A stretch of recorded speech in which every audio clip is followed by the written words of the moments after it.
শুধু দর্শক বন্ধু, আপনারা দেখছেন একে নিউজ বাংলা। এই মুহূর্তে উপস্থিত রয়েছে ঘটপুকুর ইন্ডিয়ান সেকুলার ফ্রন্টের নির্বাচনী কার্যালয়। ক্যানিং পূর্বের আইএসএফ প্রার্থী আরাবুল ইসলাম তিনি সকাল থেকে কার্যত ক্যানিং পূর্বে দাপিয়ে বেরিয়েছেন এবং তিনি দাবি করছেন যে বেশ কিছু জায়গায় তৃণমূলে হারমাত বাহিনী আরাবুল ইসলামের যে এজেন্টগুলো বসিয়েছিল তাদেরকে বার করে দিয়েছে, কোনো জায়গায় মারধর করেছে, এমনটা তিনি অভিযোগ করছেন।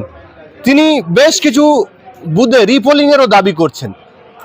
ইতিমধ্যে তিনি বললেন যে আমি এই ঘটপুকুরে রয়েছি, আমার যে বুথের এজেন্টগুলো তারা সেই বুথ থেকে বেরোতে পারছে না, তাদেরকে আমার উদ্ধার করতে হবে। শওকত মোল্লা বা ক্যানিং পূর্বের যারা তৃণমূলের কর্মী সমর্থকরা রয়েছে তারা অত্যন্ত কাফের, তারা এদেরকে মেরেও দিতে পারে, এমন বিস্ফোরক কথা কিন্তু আরাবুল ইসলাম সাহেব বললেন। তিনি আরো কি কি বললেন শোনাবো আপনাদের। সারাদিন ক্যানিং পূর্বে ঘুরলেন, কতটা শান্তিপূর্ণ ভোট হয়েছে বলে মনে করছেন? ক্যানিং এ ঘুরেছি, শান্তিপূর্ণ ভোট হয়েছে, আমার হাসি লাগছে বুঝলেন। এরা ক্যানিং পূর্বে তো কোনোদিন ভোট হয়নি, ক্যানিং পূর্বে কোনোদিন ভোট হয়নি।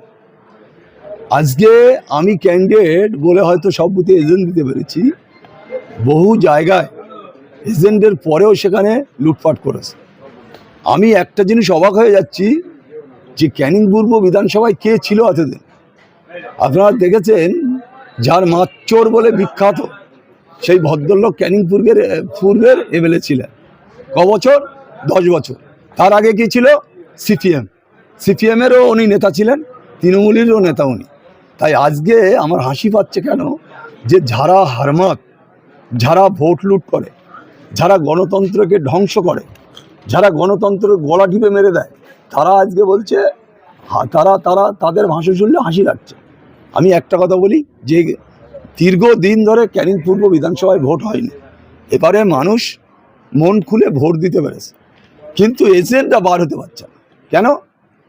তারা তৃণমূলের লোকেরা জ্বলে পুড়ে মরে যাচ্ছে। যেরকম গরম তেলে মাছ ছেড়ে দিলে যেরকম হয়, তৃণমূলের নেতারা এরমভাবে লাফালাফি করছে যে সপ্তাহ আরাবুল জিতে গেল 100%, 95% ভোটে পোল হয়েছে।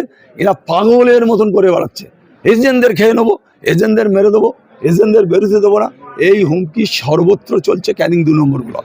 আপনি বলছেন কি ক্যানিং পূর্বে গণতন্ত্র নেই? একদমই ছিল না, এখনো নেই। আজকে যারা তৃণমূলের হারমাত, যারা মমতা বন্দ্যোপাধ্যায়ের লোক, তারা কি হারমাত ছাড়া কিছু নয়, তারা লুটেরা ছাড়া কিছু নয়। আমরা একটা সময় বলতাম সিপিএমের হারমাত, এখন তো মূল নায়ক হচ্ছে মমতা বন্দ্যোপাধ্যায়। তৃণমূলের হারমাত বলতে নেত্রী মমতা বন্দ্যোপাধ্যায়, আর তার চেলারা কি হবে? ডান হাত তার মাথার উপরে, সে আকাশতে লাভ মেরে নিচে পড়ছে একবার, আর আকাশে উঠে যাচ্ছে একবার। মমতা বন্দ্যোপাধ্যায় মাথা হাত দিচ্ছে। কত ভোটে হারবে সেটা ভাবিনি, কত ভোটে ভদ্রলোক হারবে সেটা ভাবিনি, শুধু আকাশে উঠতে তাও লাভ মারছে। সব বুথে এজেন্ট হয়েছে, কিছু কিছু বুথে এজেন্ট থাকা সত্ত্বেও তারা ছাপ্পা করেছে, এজেন্টদের বসকে রেখে মেশিন দেখাচ্ছে। এখানে সিআরপিএফ কোনো কাজ করেনি, পুলিশ মানে নিরুপায়। পুলিশ তো শওকত মোল্লার দালাল। এখানে পুলিশ, আপনারা ভাবলেন কি করে যে ক্যানিং 2 নম্বর ব্লকে পুলিশ কাজ করবে? পুলিশ সম্পূর্ণভাবে তাবেদারি করছে শওকত মোল্লার নির্দেশ। যে কোনোভাবে আদমারা করে ভোট যদি নিতে হয় তা দিতে হবে। জানে যে ভাঙড়ে আমি গোয়ারা হারবো, ক্যানিংটা আমার দখল করার দরকার। অবশ্যই। হ্যাঁ,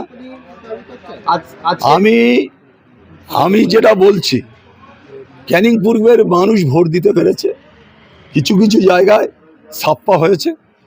আপনারা দেখেছেন একটা জায়গায় 4 নম্বর বোতামটা ভেঙে দেওয়া হয়েছে, ঝাড়াই মারছে, তাতে কোনো আওয়াজ আসছে না।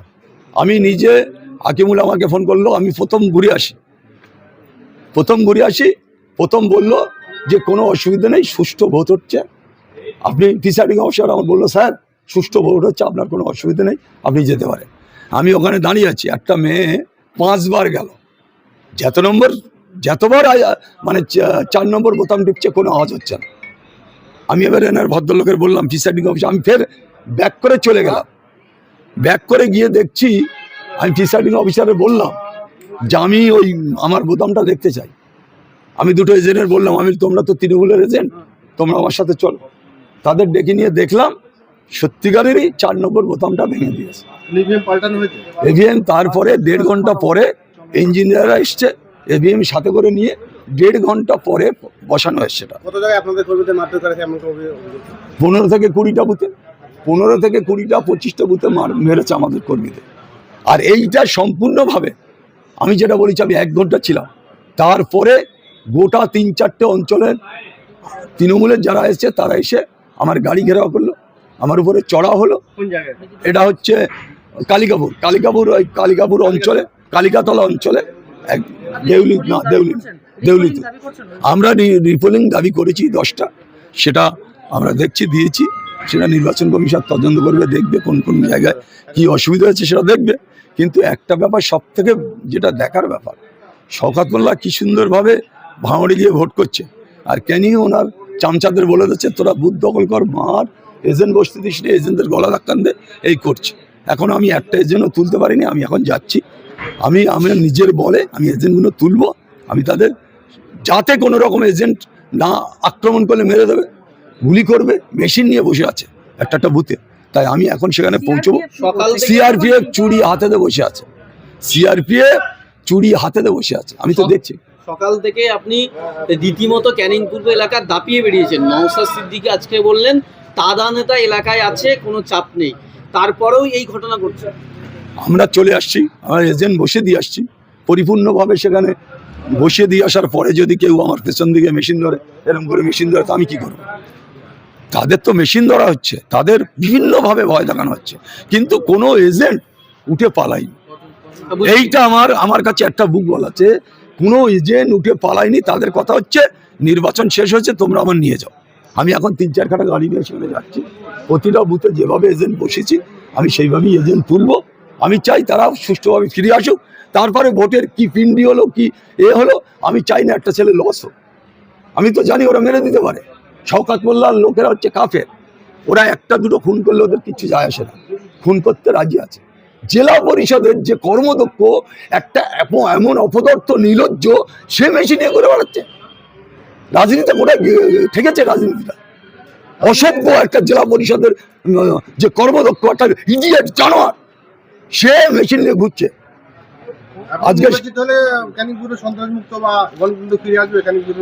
100 বার আমি যদি জিতি, ক্যানিংয়ে সুষ্ঠু মানুষের মাথা তুলে দাঁড়াবার জায়গা করে দেবো, গণতন্ত্র ফিরে পাবে, এলাকার সার্বিক উন্নয়ন হবে। আপনার আগের রাজনৈতিক দল আর এবারে আইএসএফ এর নির্বাচনের লড়াই কতটা তফাৎ বুঝলেন?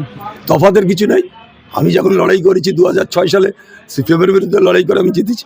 2011 সালে আমার লোকেরা হারিয়ে দিয়েছে, মুকুল্লাই মরে গেছে আজকের, তার সে নিজে নান্নুকে দান করি আমার হারিয়ে দিয়েছে। আজকে আমি যে দলটা করেছি সেই দলের বিরুদ্ধে আমার লড়াই হচ্ছে। এরা কতটা নীচ, কতটা অসভ্য, কতটা বর্বর, এই মুখ্যমন্ত্রী তার নির্দেশে সব হচ্ছে। আজকের তার বলেছে শওকত ওনার ব্যাটা, তার মাথায় হাত দিচ্ছে, আকাশ থেকে আমরে করছে, আমি উঠছে। এইটা মুখ্যমন্ত্রী পারে করে। আমরাও দেখতে চাই কার কতটা দম আছে, কার কতটা দম আছে, এটা আমরা 4 তারিখে দেখবো।